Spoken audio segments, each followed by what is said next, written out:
Hey everyone, and welcome back to Second Act First Date. Over 40 and awkward. You got it, episode number 13. Lucky number 13. Oh yeah, so today, the one where we dive headfirst into the pool of dating over 40. Hopefully we don't belly flop on that first date. We're going to try not to. We gotta at least have some decent floaties, right? That's right. Speaking of floaties, we got a ton of questions from you lovely listeners about navigating the dating scene in your 40s. And lucky for you, we found an article that seems to have some answers. Dating in your 40s. 10 tips to find the right person. We're going to unpack those tips, sprinkle in our own wisdom, and maybe a few dating horror stories. Ooh, And fun! hopefully help you avoid any major dating disasters. I like to think of us as your dating lifeguards. Ooh, I love that. Yeah, we're here to help you navigate those choppy waters. Yes, exactly. Yeah. So the article kicks off by acknowledging the obvious. The dating scene in your 40s is about as different from your 20s as a fine wine is from, well, let's just say boxed wine. And not the good kind of boxed wine either. No? We're talking about the kind that gives you a headache and makes you question your life choices. Exactly. We're not college kids anymore. Yeah. Swiping right on every profile with a pulse. Yeah. We've got careers, kids, mortgages, actual responsibility. Adulting. Adulting, yes. But here's where it gets interesting. The article points out that societal perceptions of dating later in life have evolved.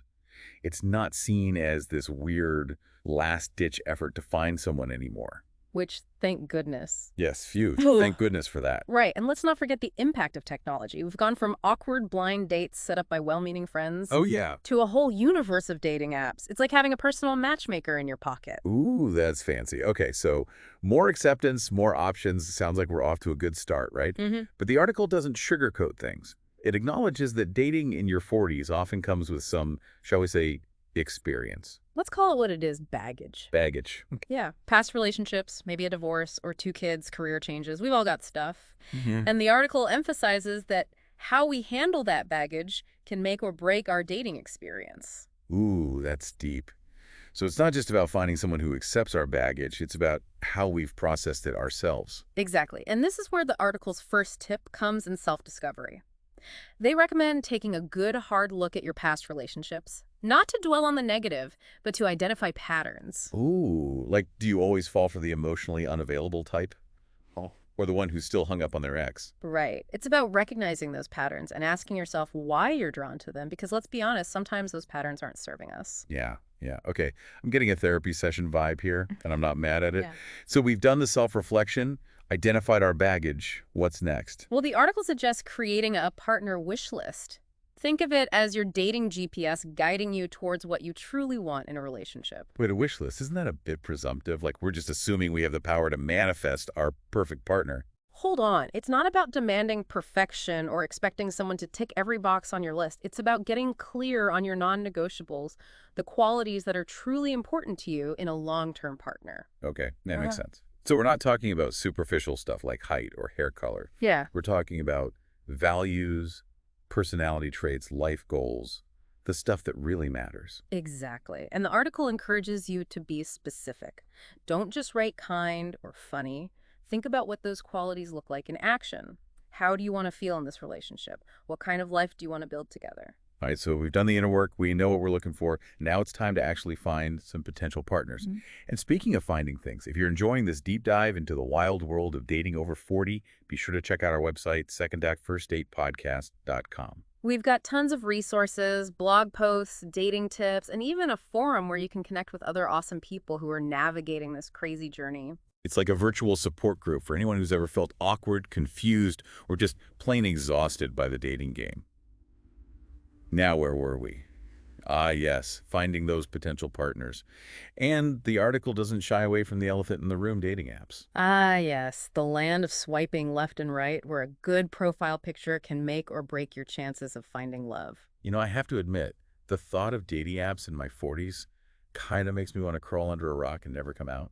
I hear you. It can feel a bit like stepping into a time machine and ending up back in high school, except with more wrinkles and a better understanding of your credit score. Exactly. But the article makes a good point. Dating apps have evolved. It's not just Tinder anymore. Thank goodness. The article actually mentions Match.com and eHarmony as options for those looking for more serious relationships. Okay, so we've got the been there, done, they got the t-shirt crowd on those apps. But what about those of us who are looking for something a bit more casual? Don't worry, there's an app for that too. Bumble, Hinge, even Facebook, dating, you name it. There's a platform for every taste and relationship goal. It's like a buffet of dating options. It is. So how do we choose the right app for us? That's where the article's next tip comes in. Consider your personality and what you're looking for. If you enjoy scrolling through tons of profiles and making the first move, Bumble might be your jam. But if you prefer a more curated experience and appreciate detailed profiles, Match.com could be a better fit. It's like choosing between a casual diner and a five-star restaurant. Both could be great. It just depends on your mood and what you're craving. Exactly. And don't be afraid to experiment. You can always try out a few different platforms and see what feels right. Okay, so we've chosen our app, created a killer profile, hopefully without using any bathroom selfies or photos, with our exes cropped out, and we've matched with someone who seems promising. Now what? It's first date time. And the article has some solid advice for navigating this potentially awkward encounter. Please tell me they don't suggest going bowling or mini golfing.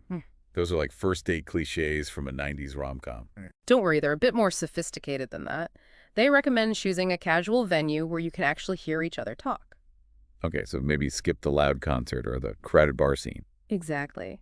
Think coffee shop, wine bar, or even a park for a leisurely walk.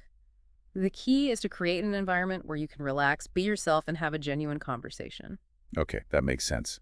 Yeah. But what do we talk about? I mean, after you've exhausted the usual topics like work hobbies and the weather, what's left? This is where the article's emphasis on managing expectations comes in. And it's not about lowering your standards, it's about shifting your mindset. Okay, I'm intrigued. Tell me more.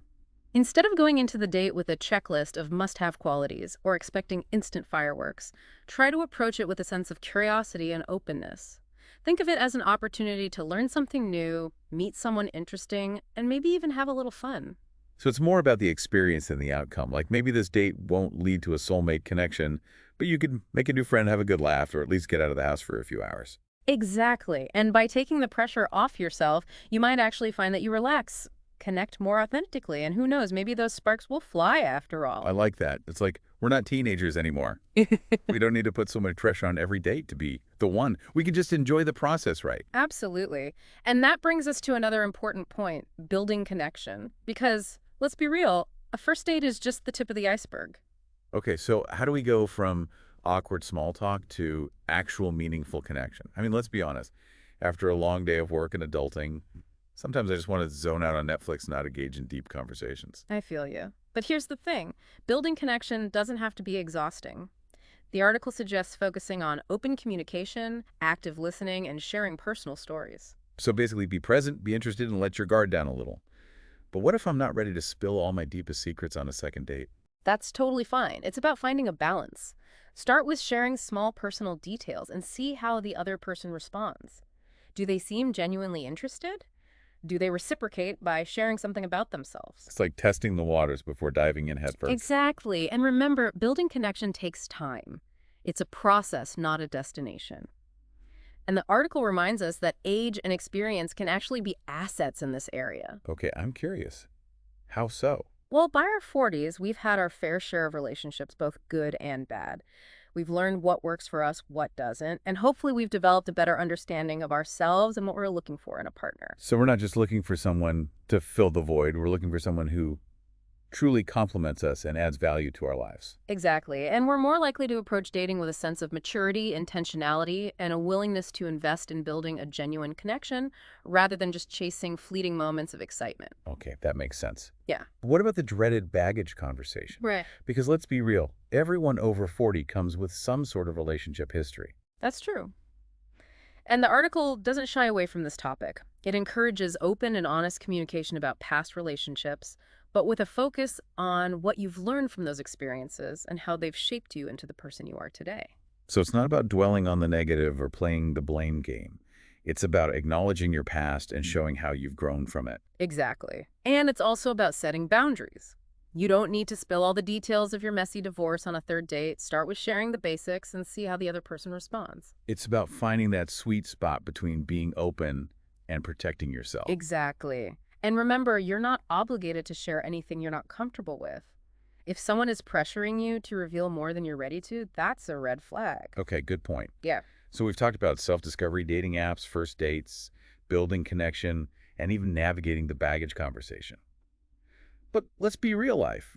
In our 40s is busy. How are we supposed to fit dating into the mix? That's where time management skills come in handy.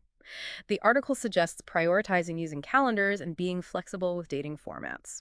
Maybe a coffee date instead of a fancy dinner, or a video chat instead of always meeting in person. I love that.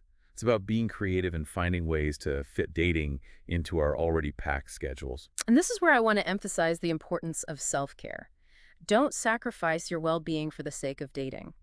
A well-rounded life is attractive, and you deserve to enjoy the process, not just endure it. So true. It's like putting on your own oxygen mask first before helping others. You need to take care of yourself in order to show up as your best self in a relationship. Exactly. And if you're feeling overwhelmed or burnt out, don't be afraid to take a break from dating. It's not a race, and there's no pressure to find someone right this second. Speaking of taking a break, let's take a quick one from our deep dive and remind our amazing listeners about a resource that can help them on their dating journey. If you're loving this episode and want more tips, advice, and a supportive community, head over to secondactfirstdatepodcast.com. You'll find blog posts, dating tips, and even a forum where you can connect with other awesome people who are going through the same thing. Yes, it's a judgment-free zone Exactly. where you can share your experiences, vent about bad dates, and celebrate your dating wins. Yes, Because let's face it, dating over 40 can be a roller coaster of emotions. it can be, but it's a ride worth taking. It is. Now back to our deep dive. Okay, so we've covered a lot of ground from self-discovery to dating apps to first dates and beyond. But what about when things just aren't working? The article actually talks about knowing when to move on, which can be a tough pill to swallow. It can, especially if you've invested time and energy in getting to know someone. Right, like you don't want to give up too easily, but you also don't want to waste your time on a relationship that's going nowhere. Exactly. And this is where the article's wisdom really shines through. It encourages you to pay attention to those red flags, those gut feelings that something isn't quite right. So we're not just talking about minor annoyances like someone who chews with their mouth open or leaves their socks on the floor. No, we're talking about deeper issues like a lack of respect, incompatible values, or a persistent feeling of unease. So how do we know for sure if it's time to call it quits? Well, the article suggests asking yourself a few key questions. Are you constantly trying to change the other person? Are you making excuses for their behavior? Do you feel drained or depleted after spending time with them? Ooh, those are some tough questions, but important ones to consider. Absolutely. And if the answer to any of those questions is yes, it might be time to have an honest conversation with yourself and with the other person. Yeah, but what if you're afraid of hurting their feelings or being alone? This is where self-worth comes into play. The article reminds us that we deserve to be in a relationship that brings us joy, not drama or heartache. It's about prioritizing our own happiness and well-being. Exactly. And sometimes walking away from a relationship that isn't serving us is the bravest and most loving thing we can do for ourselves and for the other person. Wow, that's a powerful message. So it's not about giving up on love, it's about choosing ourselves and trusting that the right person will come along when the time is right. Absolutely. And who knows, that next swipe right could lead to something amazing.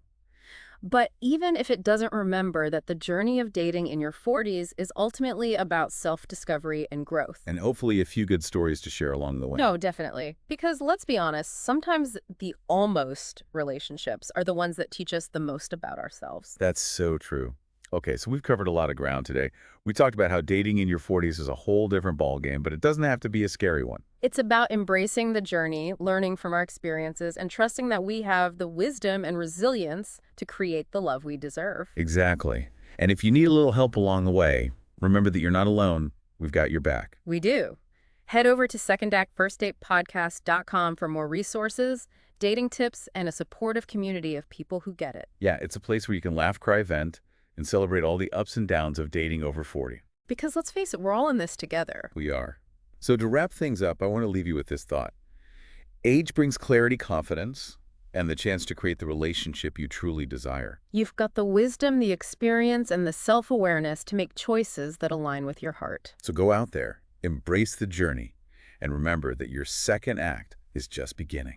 Thank you for listening to the Second Act First Date, Over 40 and Awkward podcast.